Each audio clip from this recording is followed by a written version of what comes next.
Olá, boa noite. Veja no Brasil TV desta quinta-feira, dia 16 de setembro. Incêndios devastam áreas verdes em Minas Gerais e no centro-oeste do Brasil. Animais silvestres tentam fugir do fogo. Essa fuga de focos de incêndio pode ser a explicação para uma cena inusitada. Um tamanduá apareceu numa das principais vias de Belo Horizonte.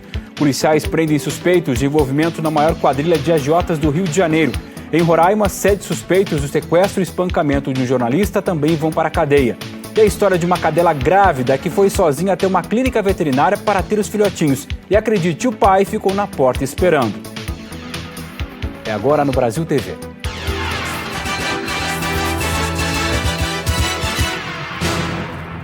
A Polícia Civil fez uma operação contra a quadrilha que opera a maior rede de agiotas no estado do Rio de Janeiro. A operação de hoje mirou o braço responsável pela cobrança da maior quadrilha de agiotagem do estado. A ação, coordenada pela Delegacia de Niterói, teve a participação de 200 policiais e aconteceu também em Santa Catarina, Minas Gerais, Espírito Santo e Ceará. Entre os presos aqui no Rio está Marcelo Grola da Silva. A polícia o prendeu em casa, num condomínio em Tribobó, em São Gonçalo. Na casa de João Ricardo Ramos, os agentes apreenderam armas e recibos das cobranças de agiotagem. Durante um ano, os investigadores monitoraram a quadrilha e descobriram que, além dos juros de mais de 30% para quem pegasse dinheiro com os agiotas, os criminosos também extorquiam dinheiro até de quem já tinha pago as dívidas. Quando a vítima dizia que já tinha sido quitado, eles alegavam que pagou para a pessoa errada, que vai ter que pagar de novo. Durante as investigações, os policiais descobriram que os escritórios de agiotagem, que é uma atividade ilegal, passaram a terceirizar o serviço de cobrança para não chamar a atenção da polícia. Esses escritórios repassavam as informações das vítimas e os criminosos davam início às cobranças com agressividade. Não, olha só, eu não quero saber. Eu quero meu dinheiro hoje, que a senhora marcou comigo, senão eu vou atrás do seu filho e vou pegar ele, tá ok? Nesse depoimento à polícia, uma vítima disse que, ao avisar para um agiota que não iria conseguir pagar todo o valor de uma parcela, o criminoso falou que tinha um sócio muito brabo e que, se ela não pagasse tudo, esse sócio iria matá-la. O chefe do esquema é, de acordo com a polícia, Guilherme Andrade Aguiar, conhecido como Macarrão. Ele foi preso em janeiro, em Belo Horizonte, mas os investigadores dizem que, mesmo na cadeia, continuava dando ordens para os comparsas. Ao longo das investigações, outros 9 integrantes do esquema já haviam sido presos. 3 deles tinham mais de 15 mandados de prisão cada um. A Polícia Civil afirma que a quadrilha atua em mais de 70 escritórios espalhados pelo país. Os acusados vão responder por extorsão, organização criminosa, lavagem de dinheiro e crime contra a economia popular. Nós não conseguimos contato com as defesas dos acusados. Moradores da zona oeste do Rio de Janeiro ficaram hoje em pânico. A polícia afirma que uma guerra entre milicianos de grupos rivais tomou as ruas de pelo menos 5 bairros da região. Os criminosos botaram fogo em vans e trocaram tiros à noite e também durante o dia. A área sofre com uma disputa pelo domínio do transporte clandestino. Por causa da insegurança, empresas retiraram ônibus de circulação e o BRT, que opera em corredores exclusivos, também foi paralisado em alguns trechos. Muita gente ficou sem condução. A Polícia Militar informou que tem feito ações de combate às milícias em todo o estado e que mais de 1.000 milicianos já foram presos. O patrulhamento foi reforçado na região. Em Roraima, 7 homens que trabalhavam na Assembleia Legislativa foram presos, suspeitos do sequestro e espancamento do jornalista Romano dos Anjos. Dos 7 presos, 6 são policiais militares e 1 era servidor da Assembleia Legislativa de Roraima. O servidor trabalhava no Departamento de Inteligência da Assembleia e 5 PMs trabalhavam no gabinete do deputado estadual Jalce Renier, do Solidariedade, quando ele era presidente da Assembleia. Jalce Renier foi afastado da presidência da Assembleia Legislativa do Estado em janeiro desse ano por decisão do Supremo Tribunal Federal, que considerou que ele não podia ocupar o cargo pela 6ª vez consecutiva. Os PMs foram exonerados dos cargos depois que Jalce deixou a presidência da casa. O coronel Paulo César de Lima e o major Wilson Carlos Pereira Araújo estariam envolvidos no sequestro. Os 2 foram presos hoje. Os policiais militares e o ex-funcionário da Assembleia são investigados pelo sequestro do jornalista Romano dos Anjos em outubro de 2020. 3 homens armados e encapuzados invadiram a casa onde o jornalista morava. Em depoimento, Romano disse que os sequestradores usavam termos técnicos da polícia e usaram rádios para se comunicar. O jornalista foi amarrado e levado no próprio carro. O veículo foi localizado cerca de 1 hora depois, incendiado. Romano foi encontrado no dia seguinte com braços quebrados e várias lesões pelo corpo. Na operação de hoje, que recebeu o nome de Pulitzer, um importante prêmio dado aos melhores jornalistas dos Estados Unidos, foram cumpridos ainda 14 mandados de busca e apreensão. A operação mobilizou cerca de 100 policiais. A Polícia Militar de Roraima informou que o caso corre em segredo de justiça e que só depois da conclusão do inquérito vai poder abrir procedimentos administrativos em relação aos policiais suspeitos. A defesa do coronel Paulo César de Lima disse que só vai se pronunciar quando tiver acesso aos autos da investigação. Nós não conseguimos contato com as defesas dos outros presos. O deputado Gelsen Renier disse que está surpreso com a operação e que desconhece o teor da investigação. Agora a gente vai te contar que em Santa Catarina a apreensão de drogas nas estradas federais bateu um recorde este ano. Cenas como essas viraram rotina e já fazem de 2021 um ano de recordes em apreensões de drogas nas rodovias federais que cortam Santa Catarina. Para a polícia, isso tem relação com a pandemia. O crime organizado aproveitou que menos veículos estavam circulando pelas rodovias, que muitas forças policiais estavam preocupadas em coibir eventos, coibir festas na pandemia e acreditaram que a repressão ao crime iria diminuir. As apreensões não pararam de aumentar em 2020 e continuam aumentando em 2021. A maior apreensão da história no estado foi no começo deste mês. 24,5 toneladas de maconha debaixo de uma carga de milho. Mas o maior número de ocorrências é registrado aqui, no trecho sul da BR-101. Entre a Grande Florianópolis e a divisa com o Rio Grande do Sul, a rodovia é usada por traficantes como um grande corredor. Segundo a polícia, isso tem a ver com um novo papel do Estado dentro do esquema do tráfico. Santa Catarina já deixou de ser um estado exclusivamente consumidor de droga. Nós temos Santa Catarina como um estado atualmente armazenador e fornecedor de droga para outros estados. Os entorpecentes ficam durante um tempo em território catarinense, onde são separados em quantidades menores. E depois seguem viagem, mas nem sempre chegam ao destino. É comum, semanalmente, apreender 70 quilos, 50 quilos. A pessoa saiu do Rio Grande do Sul para vir comprar essa droga ou buscar aqui em Santa Catarina e levar de volta para o Rio Grande do Sul. Isso é frequente. Carros, imóveis, joias, até aviões. Nos últimos 2 anos, a Polícia Federal conseguiu sequestrar cerca de 15 milhões de reais em bens de traficantes presos em Santa Catarina. Nós acreditamos assim que o poder do tráfico está no dinheiro. Se não tem dinheiro, não tem poder. A Arena Fonte Nova se prepara para voltar a receber, jogos do Brasileirão. O hospital que atendeu pacientes com a Covid no estádio está sendo desmontado, mas alguns desses equipamentos vão ser mantidos por uma precaução. A desmobilização de leitos acontece no momento de desaceleração da pandemia no estado. As UTIs já foram esvaziadas e também as enfermarias. Os materiais estão sendo retirados aos poucos por meio de caminhões e vão ser redirecionados para diversas unidades de saúde da rede estadual.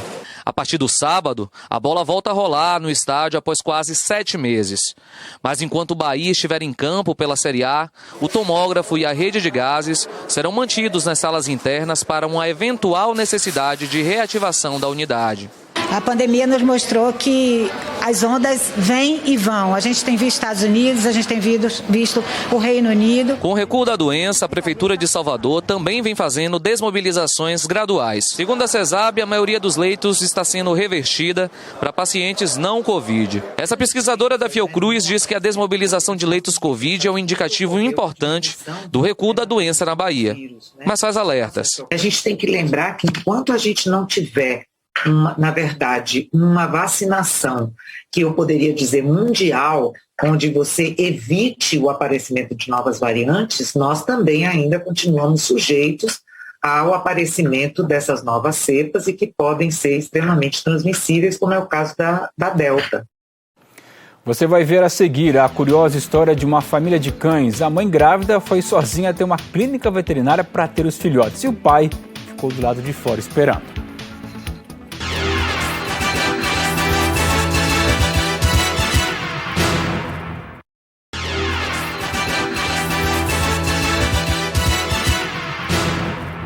Estamos de volta. O estado de Minas Gerais vive o drama dos incêndios florestais. Há mais de uma semana, bombeiros se desdobram para combater os focos em diversos locais.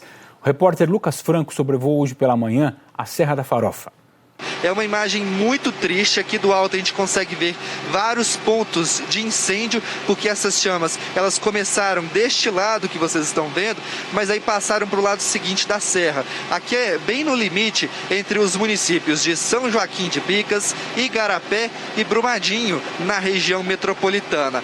Esse incêndio que já dura vários dias aqui nesta região. Os moradores, inclusive, de São Joaquim de Bicas, estão muito preocupados com a destruição que está sendo causada aqui nesta serra. A gente vai vendo aí, a destruição desse pico. Toda a vegetação que estava aqui foi consumida pelo fogo.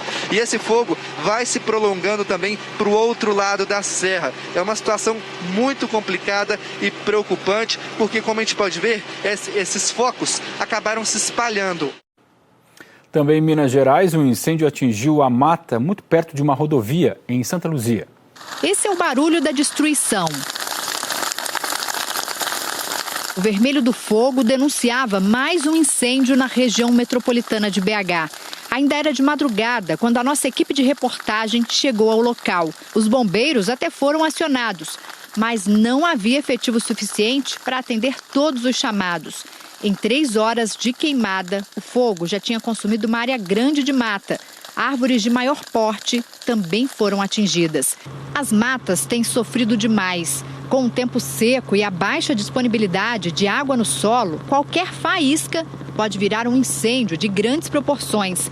Na MG 145, em Santa Luzia, o fogo dava fortes indícios de que tinha começado no limite da pista, provavelmente causado pela ação do homem. O telespectador que nos assiste deve denunciar pelo 181 ou pelo 190 se ele verificar qualquer tipo de atuação suspeita ou criminosa. Esse tipo de crime ele tem a pena de reclusão de 2 a 4 anos e é importante a gente lembrar que esse é um problema que afeta todos nós, seja pela questão da qualidade do ar, seja pela questão das nascentes que são afetadas, seja pela questão da biodiversidade que é prejudicada. Nesses últimos dias, o fogo vem cercando a população até nas áreas urbanas e chegando cada vez mais perto das casas e das pessoas. Na terça-feira passada, um incêndio numa mata, também em Santa Luzia, levou risco ao Hospital Parrilo Calixto. As chamas foram controladas pelos bombeiros depois da chegada de um caminhão-pipa. Ninguém se feriu. A fuga de animais das áreas com incêndio pode ser a explicação para uma cena inesperada. Um tamanduá estava na Avenida Contorno, que é uma das mais movimentadas de Belo Horizonte. A repórter Raquel Freitas conta essa história para a gente. Imagina só essa cena, um tamanduá passeando pelo canteiro central de uma das avenidas mais movimentadas aqui de Belo Horizonte, a Avenida do Contorno, na altura do bairro Cidade Jardim, na região centro-sul aqui de Belo Horizonte. Os bombeiros foram chamados para fazer esse resgate ontem à noite e quando eles chegaram aqui, o animal se assustou, subiu em uma árvore e acabou entrando no pátio de uma empresa. Como ele estava um pouquinho agitado, ele precisou ser contido. Segundo o IBAMA, além dos bombeiros, equipes do IEF e também de uma ONG foram mobilizadas nesse resgate. O animal ele foi capturado com segurança, sem ferimentos, e aí como o estado de saúde dele era bom, segundo o IBAMA, ele já foi devolvido à natureza. E o IBAMA também informou que esse tamanduá é um tamanduá mirim, aparentemente de vida livre. E a gente fica se perguntando, com tantos incêndios, será que ele fugiu de alguma queimada? Mas a gente não tem essa resposta porque a origem dele não foi identificada.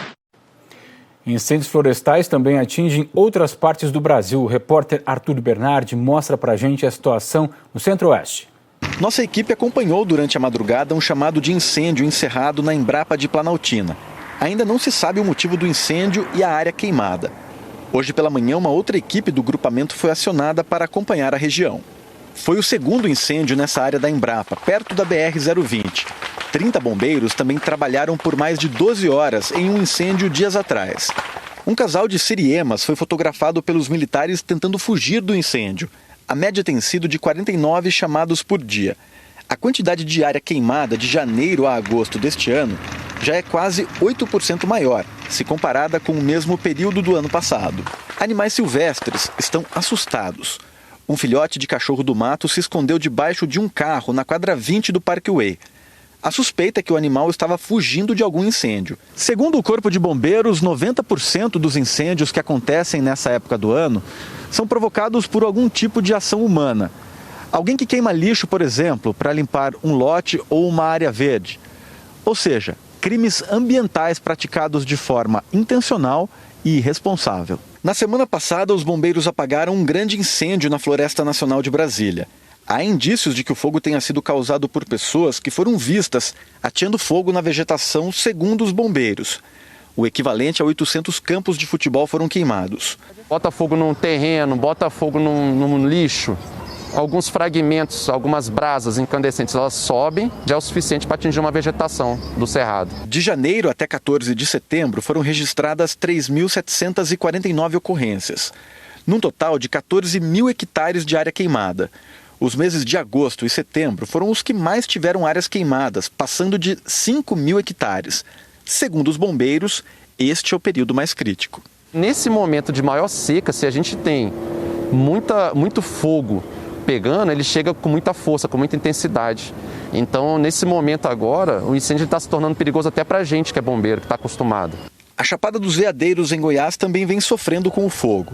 O incêndio já destruiu mais de 8 mil hectares. 2 mil deles dentro do Parque Nacional. A preocupação agora é que as chamas alcancem outras áreas turísticas, como o Parque Estadual Águas do Paraíso, que é repleto de cachoeiras.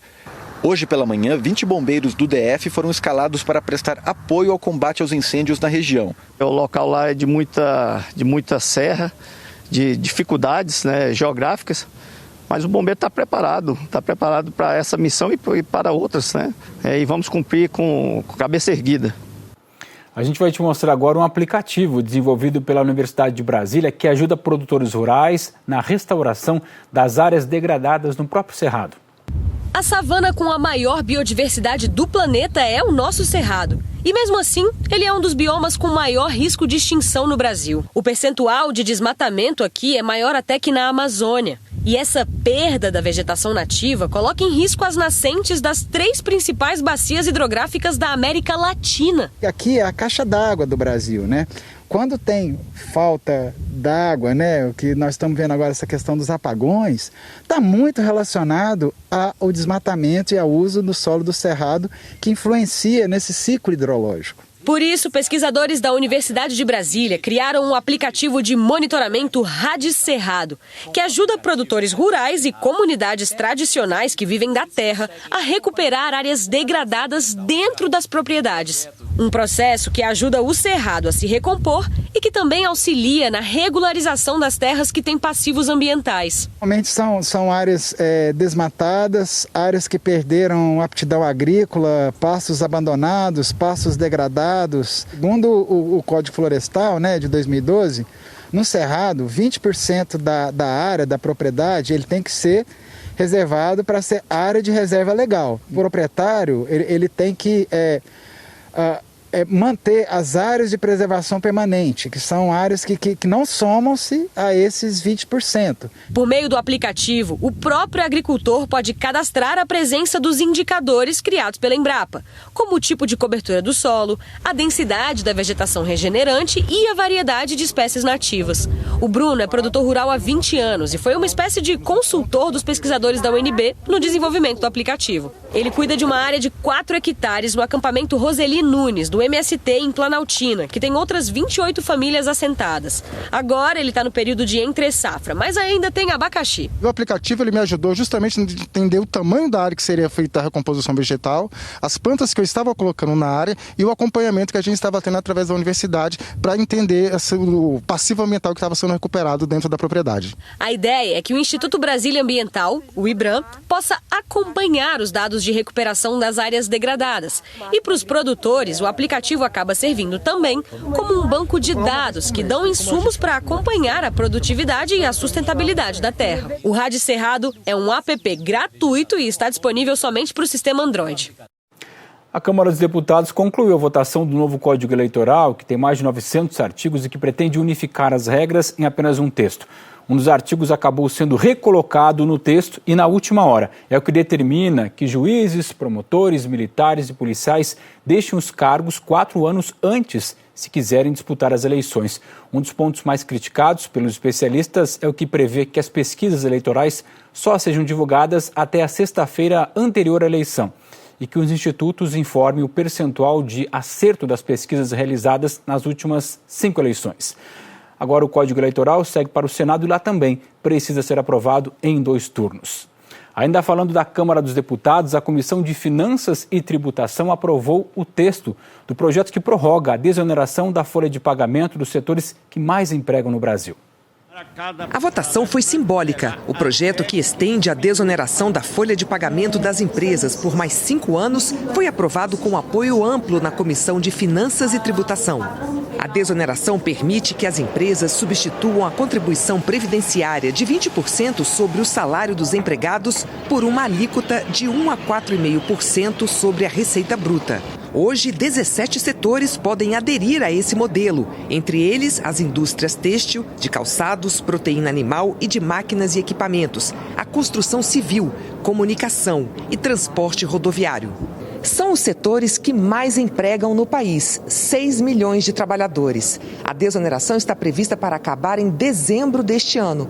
Pelo projeto, ficará em vigor até o fim de 2026. O representante do setor de calçados ressaltou que a desoneração da folha foi essencial para manter os negócios durante a pandemia e que, se ela não for estendida, haverá demissões e impacto no planejamento das empresas. Caso não seja mantida a desoneração da folha de pagamento, nós já estimamos uma perda de 25 mil postos diretos de trabalho nos 2 próximos anos. Além do prejuízo de gerar desempregos, tem a questão de investimentos também, né? Agora também, nesta época, novembro, outubro e novembro, é que são feitas todas as projeções de investimento para o setor para o próximo ano. E tudo isso fica prejudicado se não se sabe como serão os custos industriais a partir de 1º de janeiro. Se aprovado pelos deputados, o projeto segue para o Senado. Depois é enviado para a sanção presidencial. E para a gente encerrar o Brasil TV, uma história daquelas que é do tipo só vendo para crer. Olha só, uma cadela grávida foi sozinha até uma clínica veterinária para ter os filhotinhos. E o pai também foi, ficou esperando na porta. Isso foi lá no Espírito Santo. Logo que a gente chegou na clínica veterinária, esse cachorrinho aí estava esperando na porta, todo nervoso, indo e voltando para lá e para cá, preocupado, parecia que estava esperando alguém. E estava. Descobrimos que ele é o pai dos 6 filhotes que nasceram essa semana nessa clínica que fica em Campo Grande, Cariacica. E essa história começou de um jeito muito curioso. A mãe cadela, uma cachorrinha de rua, chegou quase parindo na porta da clínica na semana passada. Quem estava aqui e foi chamado para ajudar foi o Dr. João. Foi solicitada a minha presença, desci para verificar e era realmente uma fêmea gestante, né? O abdômen bastante abaulado e ela estava bem deitadinha, olhando na direção da clínica, da porta da clínica, como se aguardasse um atendimento. Quem fez o parto foi a doutora Rosemary. Foi assim, bem tranquilo, ela é uma boa cadelinha, super boazinha, estão com toda a saúde, ela também está super bem, tá amamentando eles, bastante leite, tá todo mundo bem. Agora esses bonitinhos aqui vão receber todo o tratamento veterinário que merecem, vão ser vermifugados, vão tomar vacina e depois de 45 dias é que eles vão ser adotados. Já tem até fila para adoção. Mas antes de liberar para adoção, o Dr. João dá o diagnóstico. A gente só entrega os filhotes após a vermifugação e após a primeira dose de vacina. E a gente acompanha a mãe também, faz esse mesmo processo com a mãe, de vermifugação também, para que é uma preocupação com a saúde dela também. Ela está bem, eles estão bem, né? O pai está lá fora esperando, a gente está preocupado com o pai também. É todo um acompanhamento onde a gente espera que tudo aconteça da melhor forma possível. O Brasil TV fica por aqui. Uma boa noite para você e até amanhã.